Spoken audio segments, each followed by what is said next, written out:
Ya, kita siap apa ini? Ngobrolin aja kan, kita hari ini ngobrol-ngobrol aja ya.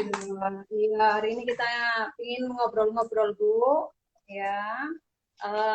Terima kasih sekali Ibu berkenan ngobrol-ngobrol dengan kami, SDM Purworejo, yang konon adalah alma mater ya Bu ya.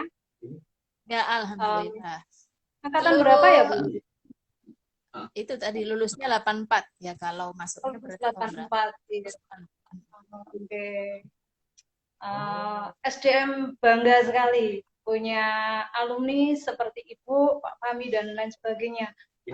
Konon menurut kabarnya banyak alumni SD Muhammadiyah yang menjadi orang-orang hebat. Nah, ini yang kami harapkan dari wali murid ya Bu ya.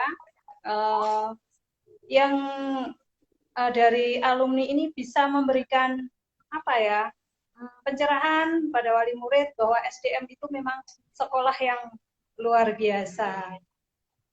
Dan malam hari ini kita mulai ada beberapa yang bergabung itu kayaknya itu alumni itu. Oh ya, oke. Ada beberapa yang join. Ya, malam hari ini kita akan bincang-bincang tentang pengasuhan anak di masa pandemi COVID-19 ya Bu. Terutama gimana ya pengasuhan anak tentang pembelajaran, karena sekarang di masa COVID ini tentunya orang tua kan banyak yang lebih ke rasa cemas ya ketika anak harus keluar rumah. Sementara pemerintah juga menetapkan untuk BDR, belajar dari rumah. Nah, ini menjadi mungkin satu beban juga bagi orang tua ya Bu ya, karena harus mempelajari anak sekian lama. Menurut Ibu bagaimana toh ya, apa toh langkah bijak yang harus kita lakukan terhadap putra-putri kita, terhadap anak-anak kita. Ya. Bismillahirrahmanirrahim. Makasih Mbak Siti. Manggilnya siapa ya? Bu Siti atau Bu Juwaria? Ya, biasanya kalau anak-anak panggilnya saya Siju. Singkatan Siju. itu. Oh, iya. Temennya Sibat ya? Iya. Karena kalau panggilnya Sibat. Bukan Suju tapi Bu, bukan Suju. Kalau di Korea ada Suju, kalau di sini Suju. Ya, makasih Bu Siju. Jadi yang perlu kita pahami dulu, ada atau tidak ada pandemi itu kan sebenarnya tetap tanggung jawab utama pendidikan itu kan di tangan orang tua gitu ya. Apalagi ibu kan al-ummu madrasatul ula ya, ibu-ibu itu sebagai pendidik pertama. Bahkan konsep ini pun tidak hanya dikenal di Islam tapi juga dikenal di Italia. Dulu ada sekolah apa ya, kayak PAUD gitu, namanya itu sekolah materna, sekolah ibu. Artinya yang diberikan banyak pemahaman bagaimana untuk mendidik anak itu ya memang ibu-ibu itu gitu.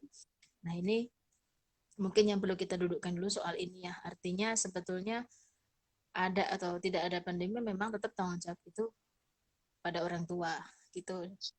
Pihak sekolah atau dalam hal ini guru itu ya bertanggung jawab selama anak ada di sekolah. Nah, kalau dilihat dari sisi waktu di sekolah itu kan paling dari jam berapa? Jam 7 sampai jam, nggak tahu di SD Muhammadiyah sampai jam berapa sekarang ya? Sampai jam kalau kemarin kelas 3 itu sampai jam 12. Jam 12 kan, 7, 8, 9. Ya 5 jam, 6 jam kan? Ya 5 jam, 6 jam, maksimal 7 jam. Iya.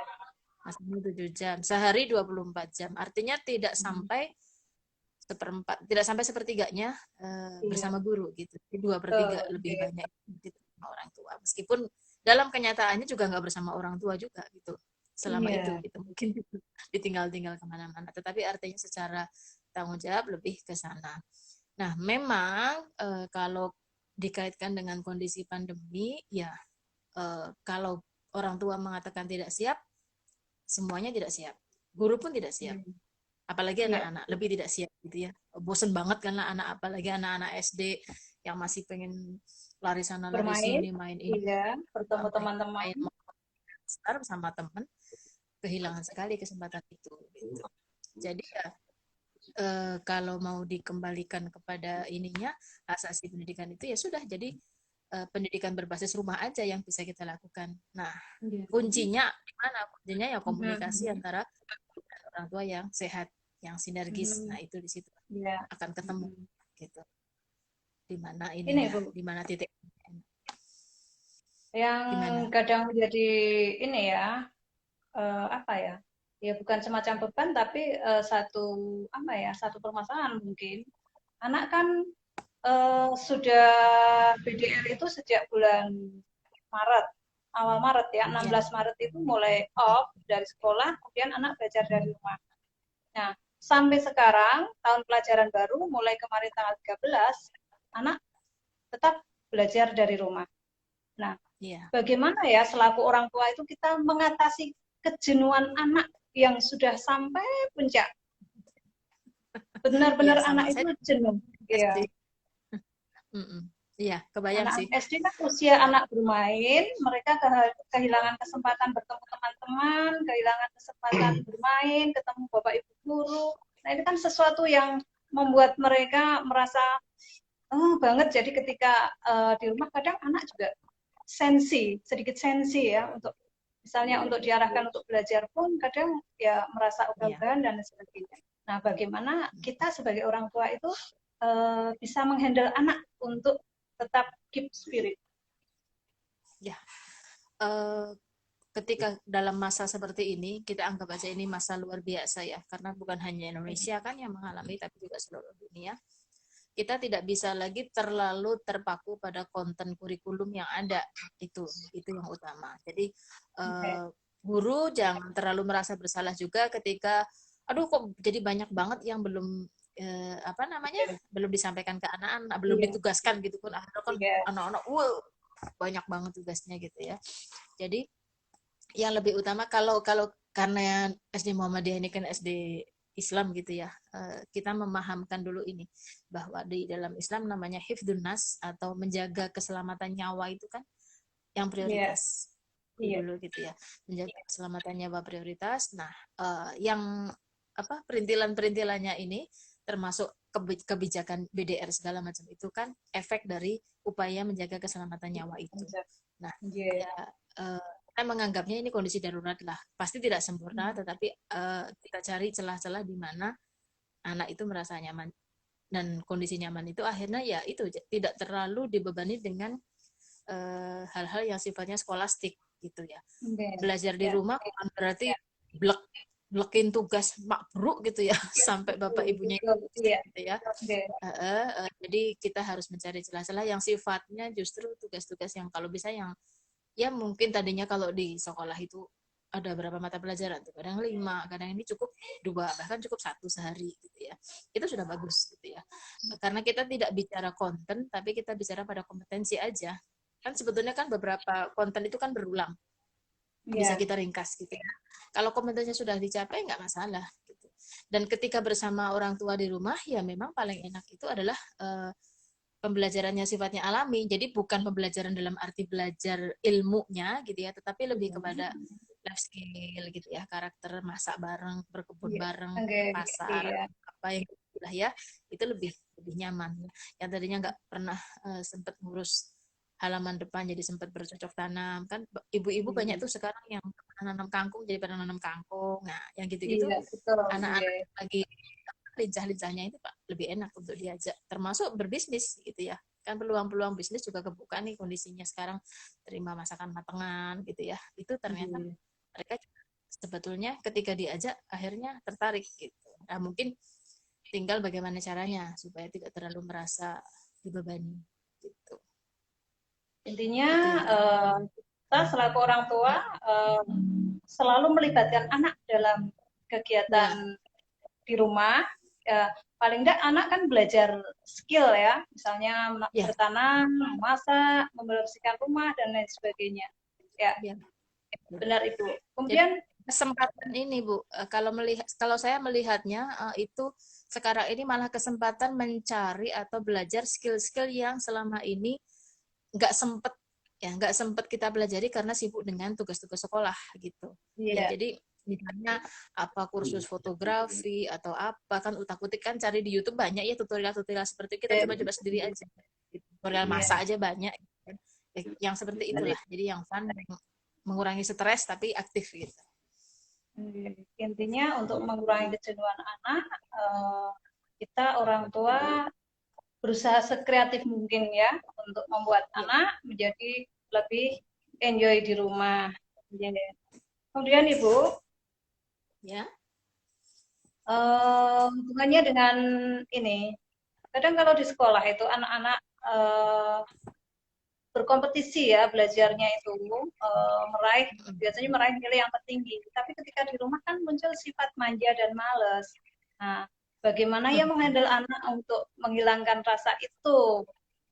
Kan paling tidak kita tetap materi yang diberikan dari sekolah memang secara kurikulum kan tidak 100% harus diberikan, tapi hanya berapa persen pencapaian. Kan itu tetap harus dipelajari oleh anak. Jadi menurut Ibu gimana ya untuk akan kompetisi Ya, dari SD itu kita pilih menjadi SD kelas rendah sama SD kelas tinggi sebenarnya ya dari sisi yeah. perkembangan anak. SD kelas rendah itu kan sifat-sifatnya masih kayak anak usia dini banget gitu ya. SD kelas 1, 2, 3 lah. Tapi kalau 4, 5, 6 sudah lebih ke arah ABG kan ya mereka. Nah, kalau untuk yang kelas rendah itu reward itu berarti banget ya, reward and punishment, tapi kita lebih kencang rewardnya itu berarti banget. Jadi misalnya kompetisi yang tadinya dia dapatkan kalau dia itu kan bersaing dengan teman-temannya. Iya, Nah, betul. bisa kita lihat dengan persaingan dengan siapa? Persaingan dengan dirinya sendiri sebelumnya gitu. Jadi kita bisa bikin chart atau bikin laporan atau apa gitu ya. Hari ini sudah mengerjakan apa. Misalnya masak, coba kakaknya disuruh nyoba dapat berapa jempol gitu ya. Ayah dapat Gitu. berapa jempol. Jadi ada reward. Nanti kalau sekian dapat jempol ke satu kegiatan berapa jempol nanti dihitung. Misalnya kalau 20 jempol dia boleh misalnya pengen beli buku atau beli apa gitu ya yang kesukaannya. Nah, itu akan membantu dia untuk memacu dirinya sendiri. Jadi sifatnya itu bersaing dengan dirinya sendiri, Diri portofolio ya. sendiri. Tidak harus dengan orang lain gitu karena dia Iya. kan di rumah. Kalau biasanya di sekolah bersaing dengan temannya, sekarang kita memacu anak untuk bisa bersaing dengan dirinya sendiri dengan memberikan reward ya sesuai dengan apa yang dia hasilkan. Iya, terima kasih Ibu. Nah, kita lanjut ya Bu. Ibu kan pakar pendidikan di bidang anak, ya. Mungkin Ibu punya apa ya?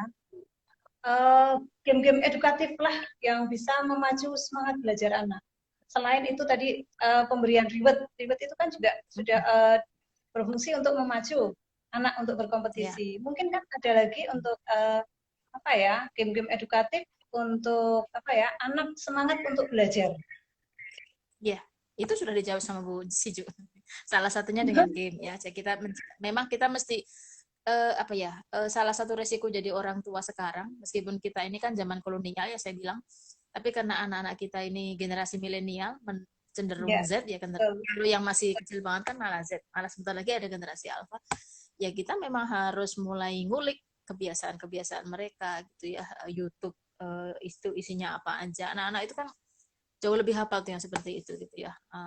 Apa YouTuber yang lagi tren siapa, untuk bidang pecinta alam siapa, untuk yang pecinta binatang siapa, itu mereka jauh lebih. Nah, kita ya memang harus ngikutin gitu ya. Tidak bisa terus cuek saja ya. Kita paling tidak tahu lah meskipun kita nggak nonton bisa mengikuti. Nah, yang seperti ini juga bisa menjadi reward gitu ya. Kalau nanti sudah selesai dengan kegiatan atau tugas sekolah, nanti bisa deh nontonnya ini berapa sequel. Nah, itu juga bisa. Terus cara yang lain ya kita memang memilihkan bacaan atau film yang memang layak tonton ya, yang selama ini kita nggak tonton bareng-bareng. Nah, itu sekarang bioskopnya pindah di rumah ya, kita carikan film yang bagus. Kalau perlu ya karena kita ada uang, kita harus langganan dulu yang berbayar ya. Selama BDR ini nggak apa-apa, kita Tapi kita ambil aja filmnya gitu untuk ditonton. Kita yang memilihkan, bukan anak yang mencari. Itu juga biasanya membantu. Film-film yang sifatnya ada edukasinya lah ya, kita bisa searching kan ya. Banyak film-film asing ya, film India atau film Barat yang secara umum itu bisa kita ambil nilai edukasinya, ataupun film-film Islam. Cuman kalau film-film Islam memang jumlahnya sedikit ya, yang bagus gitu ya, kecuali yang zaman-zaman dulu macam Arisala atau apa, ada beberapa gitu. Tapi itu membantu. Atau ini baca buku bareng, itu juga biasanya membantu gitu ya. Jadi intinya itu adalah family time ya, bersama orang tua. Gimana caranya bersama seluruh keluarga, apapun kegiatannya sih ya biasanya senang aja. Anak-anak maunya kan ditemani. Ya. Iya, benar Ibu. BDR memang apa ya, waktu bersama orang tua, hikmahnya ya, dibalik semua ini ada hikmahnya itu waktu bersama orang tua anak itu memang lebih intens, kecuali orang tuanya yang mulai Juni ini, kalau yang sudah bekerja kan sudah mulai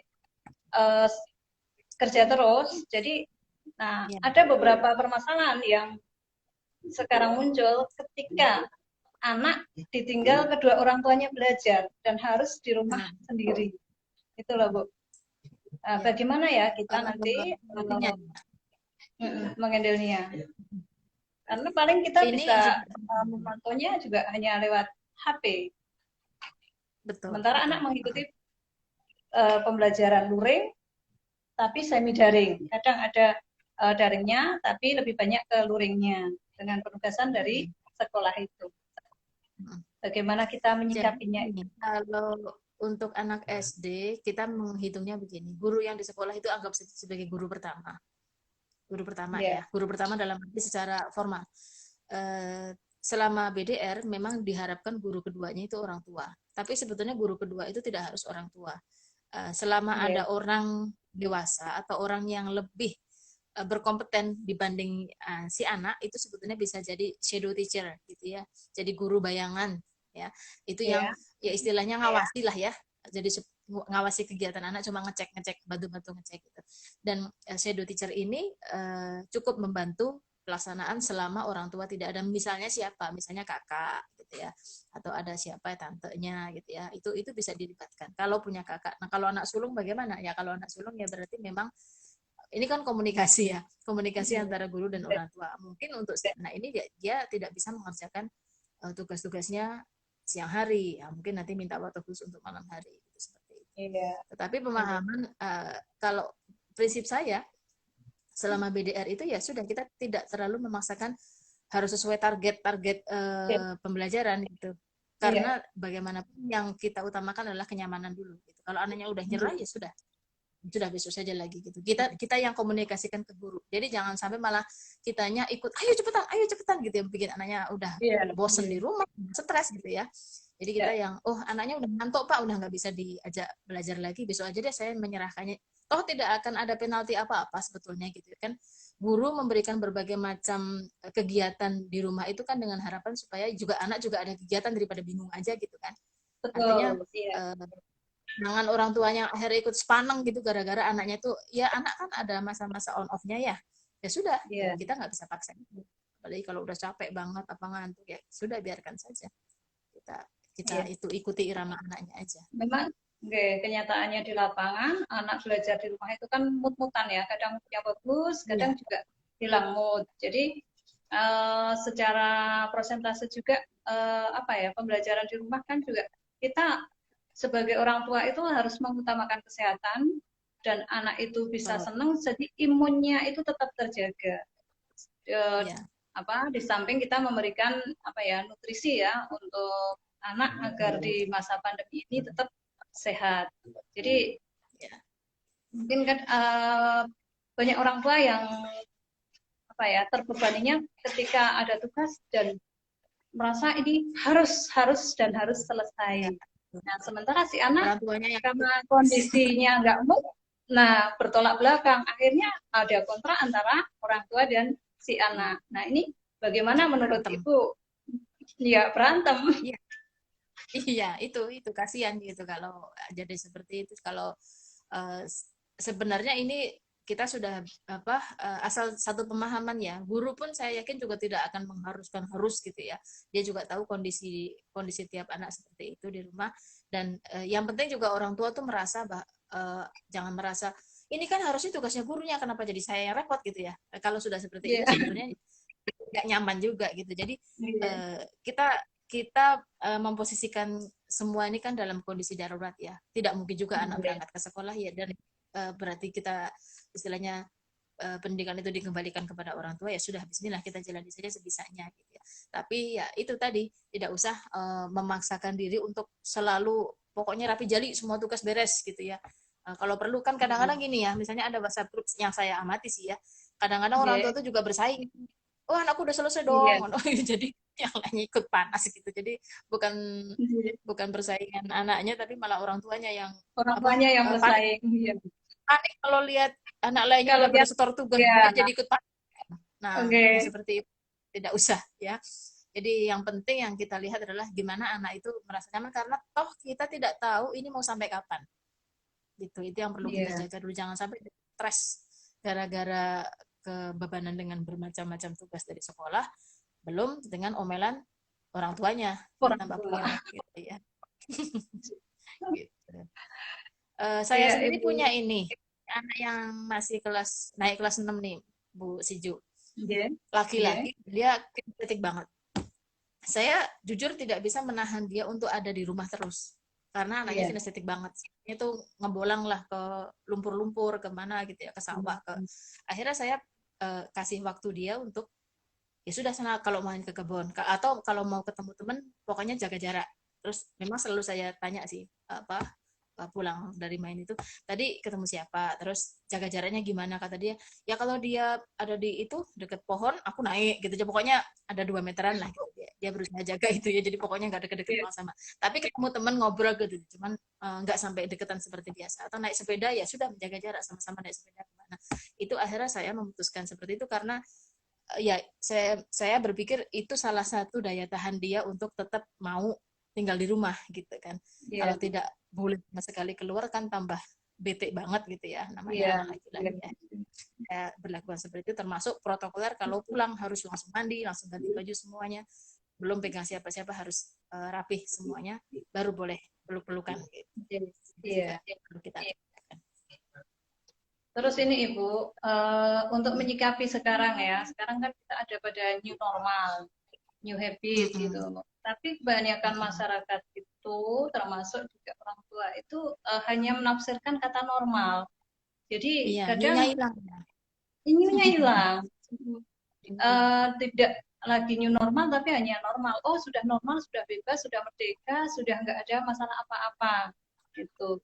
Lah bagaimana kita memberikan arahan kepada anak ketika anak ini ada pada titik bosan, mereka merindukan piknik karena melihat teman-temannya sudah berwisata kemana-mana. Nah, anak kan jadi uring-uringan. Lah bagaimana kita nanti mencoba mengarahkan anak untuk pemahaman ini?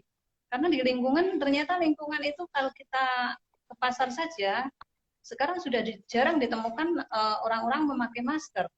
Jangankan jaga jarak, mereka sudah buyel-buyelan di pasar seolah sudah nggak ada masalah apa-apa. Ini yang jadi kendala, kadang anak kan nggak mau tahu ya dengan kondisi semacam ini. Bagaimana menurut Ibu untuk memberikan arahan yang paling bijak lah untuk anak? Iya. Yang penting kan edukasi awalnya utuh dulu ya. Jadi perkembangan penemuan baru bahwa virus COVID itu sekarang sudah bisa nular lewat udara, terus berapa lama jam bertahannya di luar, sebagainya itu kita ceritakan atau kita tontonkan gitu ya, YouTube tentang itu atau berita tentang itu. Jadi istilahnya perkembangan terbaru di luar, misalnya di Amerika Serikat tuh sekarang posisinya seperti ini gitu. Jadi anak ikut, oh kayak gitu ya perkembangannya, kasusnya kayak gitu. Jadi agak paham gitu ya, ketika lingkungannya ternyata tidak seperti yang dia yang dia bayangkan ya, tadi kayaknya udah lewat new-nya dicoret, tinggal normalnya, dia tetap bisa bertahan gitu ya, dengan alasan utama karena secara ilmu dia ngerti gitu ya bahayanya kalau seperti ini kan. Banyak sekarang animasi yang untuk anak-anak itu ya yang bisa kita setelkan gitu ya kalau untuk anak SD. Jadi apa ya intinya? Dia pede untuk berbeda gitu. Dia pede tidak mau salaman, dia pede tidak gaplok-gaplokan sama temennya gitu ya. Itu yang perlu kita jaga ke anak-anak karena dia sendiri sadar bahwa itu untuk keselamatan dia gitu. Itu yang utama ya. Tetapi yang faktor yang lain ya ini mestinya kalau kita kan ada grup ini ya, komite atau grup orang tua. Nah, itu peran Iya, kan. komite saya rasa Iya. komite sekolah Penyuluhan itu orang punya tua itu ada. untuk mengingatkan lah sesama orang tua, tolong dijaga gitu ya pergaulan anak-anak kita, pergaulan kita juga. Kalau misalnya kepepet pengen apa tuh plesir gitu ya, jalan kemana, ya nggak apa-apa mungkin jalan pakai mobil, tapi ya bener-bener cari tempat yang sepi gitu ya.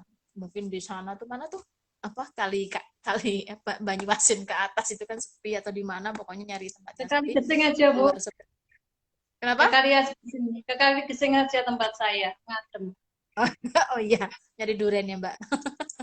Ya pokoknya Oh, nyari yang duriannya belum. intinya Iya. outing keluar gitu ya kalau memungkinkan silahkan keluar sebentar tapi lihat kondisi ketika kira-kira rame ya berarti nggak usah turun gitu ya itu sudah beda suasananya sudah kita keluar sama-sama naik mobil keliling kemana-mana melihat suasana di luar itu sudah cukup membantu lah ya apalagi kalau bisa turun ketika memang kondisinya di situ tidak banyak orang kalau di Purworejo saya yakin masih ada sih tempat-tempat yang jadi jangan bayangkan oh kita nggak ke Borobudur yang mainstream seperti itu tapi kali ini wisata kita wisata pandemi jadi kita cari tempat yang sepi pokoknya yang nggak ada di Instagram yang mana gitu nah, gitu kita harus cari-cari suasana seperti itu jangan ke tempat wisata Iya. yang beneran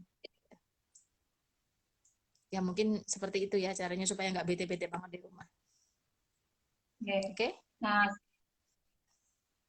sekarang untuk ini Ibu, untuk kami para wali yang kemarin ya merasa terbebani dengan belajar di rumah karena merasa wah, di rumah jadi guru untuk anaknya sendiri. Tapi ya itu memang kalau Ibu ya memang fitrahnya sebagai madrasah bagi anaknya ini memang sudah biasa. Tapi ketika dihadapkan dengan pekerjaan yang lain kan mungkin merasa berat.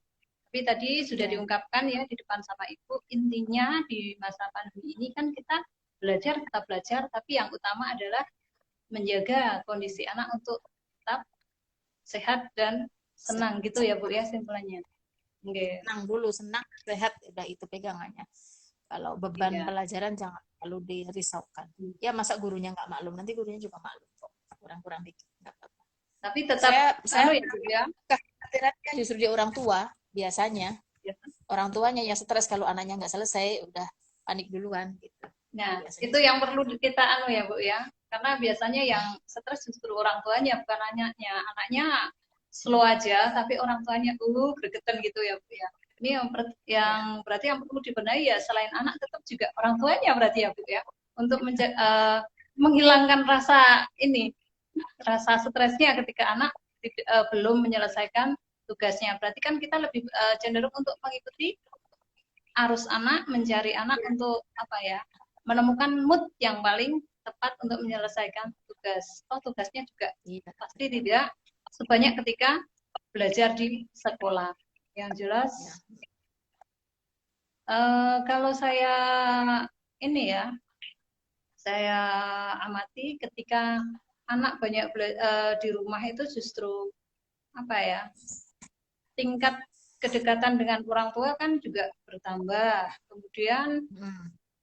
yang hilang itu ini, kadang anak-anak merasa rindu kan ada kegiatan sholat jamaah di masjid-masjid itu loh Bu. Kalau di Ya. SDM kan ada sholat jamaah zuhur itu keliling. Nah ini kadang anak merasa kehilangan momen-momen beribadah bersama temannya. Kemudian ketika di rumah diajak sholat, wah enakan juga di sekolah. Bisa jalan-jalan, guyon-guyon, bersama temennya, bisa lari-lari, bisa berebut ambil air wudhu. Itu kan momen-momen yang membuat anak itu kadang sampai menangis, kangen sama temannya. Nah, gimana kita mengalihkan apa ya, mengalihkan perhatian untuk anak itu tetap apa ya menjalankan ibadah tapi juga sambil mengenang tapi juga apa ya enggak merasa kesel gitu loh Bu. Iya. Mungkin Ibu ada solusinya juga. Ya kalau di saya ya solusinya itu ya, mengalihkan ibadah-ibadah yang selama ini dilaksanakan di masjid atau di sekolah ke rumah gitu ya. Misalnya kan kesempatan juga buat kita sekarang ini yang tadinya nggak sempat sholat berjamaah dengan anak, jadi lengkap ya, orang tua bisa sholat bersama sama anak, itu juga membantu. Atau kalau memang kita meyakini ada tetangga yang misalnya memang dekat dengan dia gitu ya, yang kebetulan juga satu sekolah, ya tidak apa-apa kita undang, tapi kita uh, ingatkan lagi protokol kesehatan gitu, misalnya main ke rumah gitu ya, nanti agak jauh-jauhan tapi kita siapkan lah, artinya kita kita mendampingi mereka main tapi dia kan sempat ketemu gitu ya. Kalaupun tidak bisa ketemu secara nyata ya ketemu lewat video call ya, kita fasilitasi untuk kamu kangen sama ini, yuk kita telepon yuk gitu ya, video call. Nomornya berapa sini, coba ibu bantuin kamu telepon-teleponan pakai video call, ya paling enggak ya sempat ngobrol gitu. Tetapi yang intinya adalah memang tadi ya yang pertama kita harus menjangkau rasa dulu, artinya gini ya, kita memahami dia pasti bete, kita aja yang orang tua juga bete gitu ya di rumah, cuma mungkin orang tua lebih bisa tahan kalau anak-anak kan. Nah kita mencoba menjadi dia, empati dulu gitu ya, oh ya emang ini manusia ya. Nah itu tadi empati itu, kita sabar ya mas gitu ya, sabar ya dek, nanti kalau misalnya sudah semuanya sudah sehat, nggak ada lagi pandemi kan, kita bisa begini, kita bisa rancang lah nanti kita pengen apa ya, sekarang kita supaya bisa tetap bisa segera ketemu ya, kita berdoa dulu yuk gitu ya, kita doakan semoga ini berlalu gitu ya.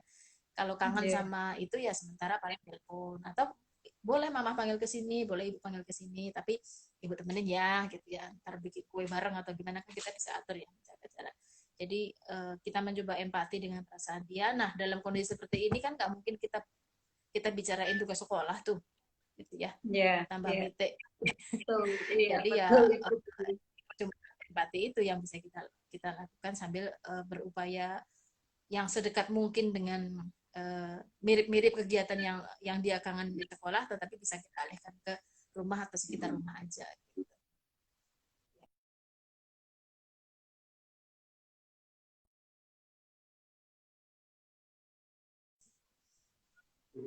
Ya. Mungkin ada hal yang ingin Ibu sampaikan untuk para wali, utamanya penekanan apa toh yang harus kita berikan untuk anak ya, dari orang tua itu untuk anak di masa pandemi ini, agar semua berjalan ya seperti yang diharapkan.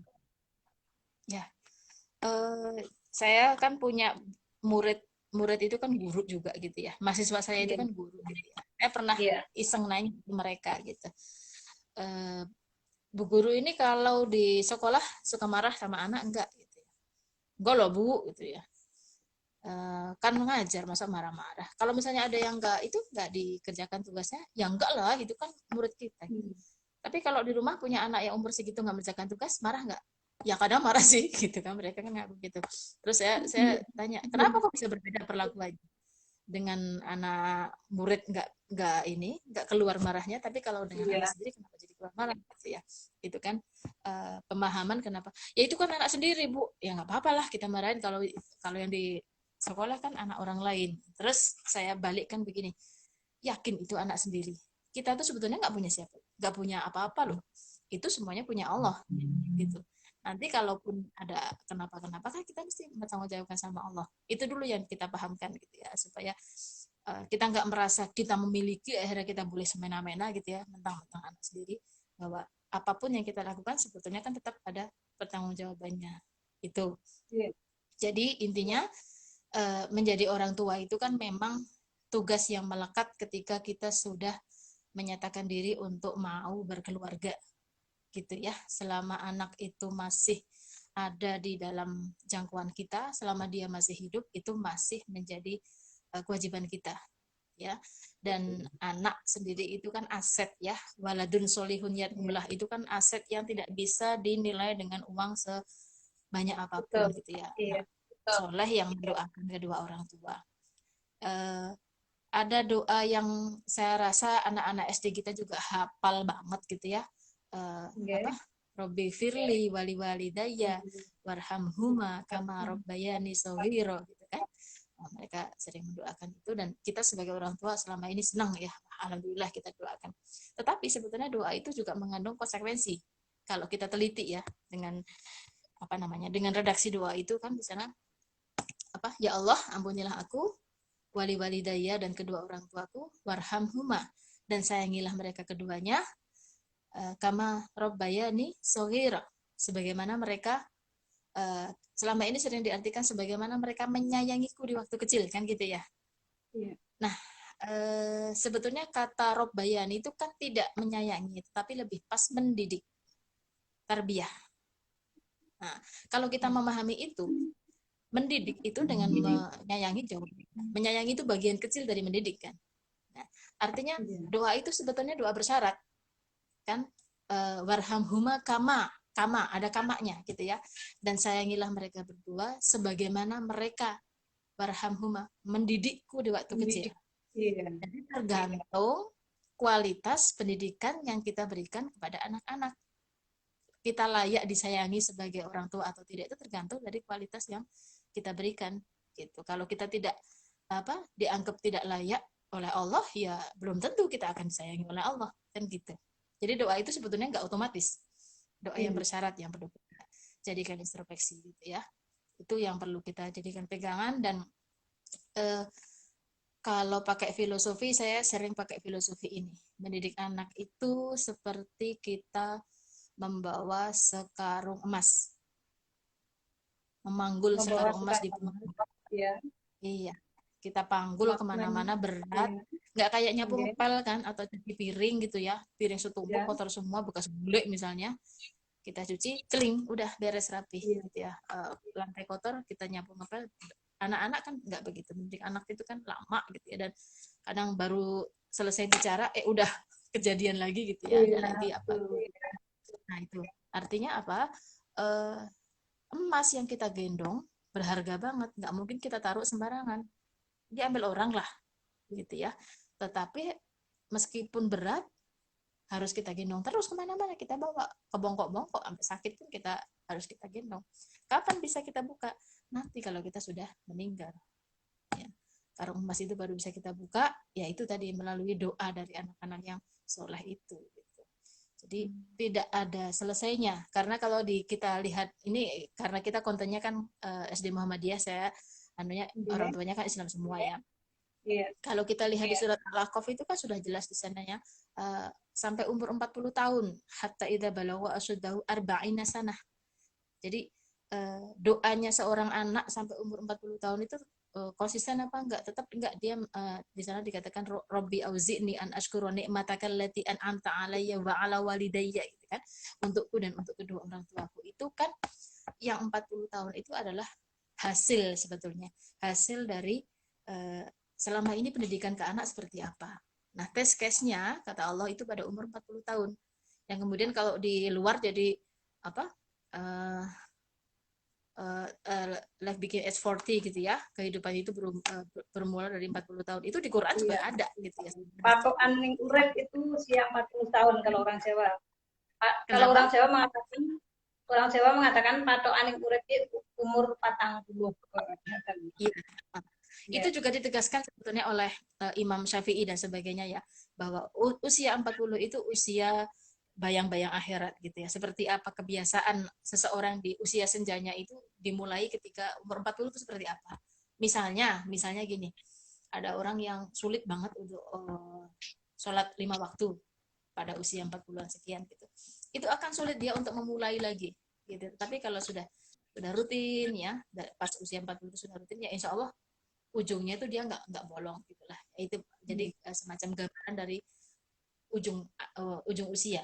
Tapi tidak selalu seperti itu ya. Tapi cuman itu pendapat dari Imam Syafi'i seperti itu. Jadi kita bisa melihat ternyata Allah sendiri itu melihat pendidikan anak itu jauh panjang gitu ya. Nggak kayak di barat, kalau sudah usia 17 tahun udah boleh keluar dari rumahnya, udah boleh bahkan sampai 7-Eleven gitu ya, sampai ML segala macam, bahkan dibekali pil KB ya, dan sebagainya. ternyata di Islam begitu panjangnya pendidikan anak itu. Nah, sekarang anak-anak kita itu masih SD gitu ya. Artinya ya mesti panjang ususnya gitu kan. Masih panjang perjalanan yang harus kita dampingi, dan terlalu ingat ketika kita merasa capek, yang lagi kita panggul ini emas. Gitu. Iya. Yang kalau kita beli duit nggak bakal kebeli karena sekarung emasnya. Itu mungkin subhanallah supaya Ibu, ya, ilmu yang manfaat sekali. Semoga apa yang Ibu berikan pada kesempatan malam hari ini untuk kami para wali bisa mensupport kami, bagaimana kami menghargai anak, bagaimana kami mendidik, ya, seperti tadi dalam doa tadi disebutkan, bukan sekedar menyayangi, tapi bagaimana kita mendidik anak, apalagi di masa yang luar biasa, di masa pandemi COVID ini, bagaimana orang tua itu bisa bersikap bijak terhadap anak, karena anak memang investasi yang paling berharga dunia akhirat untuk orang tua. Akhirat, insya Allah. Iya, monggo untuk yang sedang mengikuti, ada yang mau bertanya, berkomunikasi langsung dengan Ibu Mukti, bisa kalau ada yang mau gabung. ditanyakan boleh ditulis aja, tapi kayaknya pada jempol-jempol aja tadi saya mengamati. Iya, tadi saya lihat dia jempol-jempol. Atau boleh nanti komen aja di apa di IG-nya SD Muhammadiyah atau IG saya, silahkan kalau ada yang mau ditanyakan boleh ditulis di sana, nanti kita tektoknya di komen-komen di IG lah ya. Kalau untuk live ini mungkin tidak sempat nulis-nulis. Ya. Semoga bermanfaat, dan saya berharap tidak puas ya dengan perjumpaan kita yang singkat ini, sehingga kita terus ya mencari sesuatu. Sehingga kita nanti bisa ketemu lagi dalam perjumpaan berikutnya. Apalagi SD Muhammadiyah punya pakar pendidikan anak ya. Jadi kita bisa bersinergi bagaimana nanti siswa-siswi SDM itu bisa seperti Ibu dan para alumni yang lain yang sukses dunia, tapi juga insya Allah kelak sukses di akhirat. Bejotonya, bejo akhiratnya gitu ya Bu. Anak-anak kita semuanya juga. Bismillah, amin, amin. Iya. Makasih Bismillah, banyak. kita selalu memberikan yang terbaik untuk anak-anak. Amin. Ya. Terima kasih Ibu atas kebersamaannya. Dungo-dinungo, kita saling berdoa. Diberi kesehatan, diberi usia yang manfaat, yang barokah, dan kita dipertemukan dalam jalinan tali silaturahim yang indah, tali silaturahim yang membawa ke arah kebaikan, bersama-sama berfastabiqul khairat. Amin. Saya belum pernah main ke SDM yang sekarang. Ayo Ibu, SDM kami tunggu. Iya, kami tunggu kehadirannya Ibu. Kapan pulang Purworejo? Sebetulnya pulangnya sering, tapi kan SD-nya tutup. Oh, iya. Kalau lebaran kan tutup. Pulangnya bisa kalau kita lebaran programkan. Kita bisa programkan Ibu kapan Ibu pulang, kemudian kita bisa bersilaturahim di SD Muhammadiyah. Pas acara paling enggak kehadiran para alumni seperti itu kan bisa memotivasi untuk anak-anak. Oh, ternyata kakak saya angkatan ke-10 bisa menjadi seperti ini. Lah bagaimana kakak-kakak saya itu bisa meraih cita-citanya? Ini kan nanti bisa menimbulkan apa ya, semangat yang luar biasa untuk anak-anak. Ayo Ibu, monggo. Ya. Dan juga para alumni yang lain, silakan datang ke SD Muhammadiyah bersama-sama kami, wali murid dan sekolah, untuk membawa anak-anak menuju. Insya Allah. Ya, nanti saya woro-woro siapa tahu ada yang mau ini. Coba. Iya, terima kasih Ibu. Terima kasih. Saleh ya. Assalamualaikum. Waalaikumsalam warahmatullahi wabarakatuh. Salam sehat selalu.